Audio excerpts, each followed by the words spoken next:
금이야 오기야 112회에서는 이선주의 비밀과 골수이식을 둘러싼 혼란이 큰 화제가 되었습니다.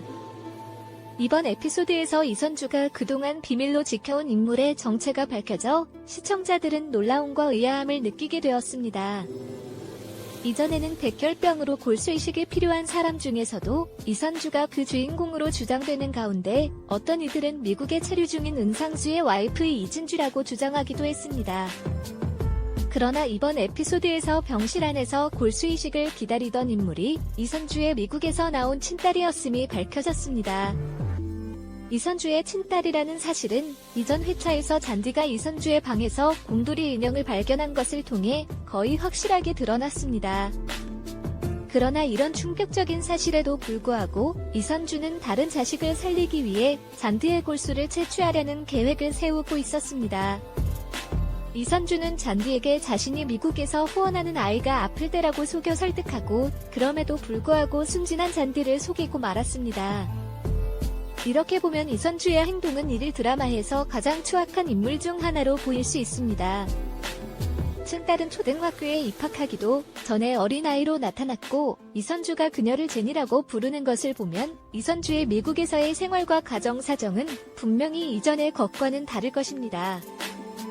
그럼에도 불구하고 이선주는 제니를 아끼고 따뜻하게 대하며 잔디에게는 거짓말과 속임수로 다가가는데 그 이유는 무엇인지 생각해봐야 합니다. 이선주가 제니를 더 사랑하는 이유는 제니의 아버지가 제임스 킴이라는 부유한 사람이라는 점 때문입니다. 잔디의 아버지는 등장한 적이 없으며 이선주는 그가 자신의 인생을 망친 사람으로 여기고 있습니다. 이런 이유로 이선주는 잔디에게 혐오와 증오를 품고 있을 것으로 추측됩니다.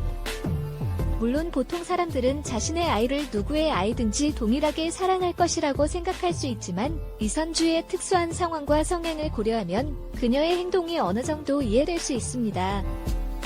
이선주가 과거에 만났던 남자와의 관계, 그리고 그로 인해 겪은 어려움들이 그녀의 행동을 결정하는 중요한 요소가 될 것입니다.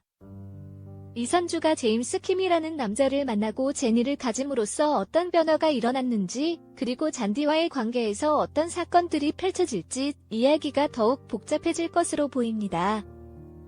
다음 에피소드에서는 이선주와 제니, 그리고 잔디의 상황이 어떻게 전개될지 기대됩니다. 잔디의 골수이식이 위기에 빠지면서 옥미래와의 관계가 어떤 역할을 하는지도 주목해야 할 부분입니다. 최악의 상황을 피하기 위해 누군가가 나서서 도움을 주지 않으면 잔디의 골수이식이 실현될 수 있을 것으로 예상됩니다.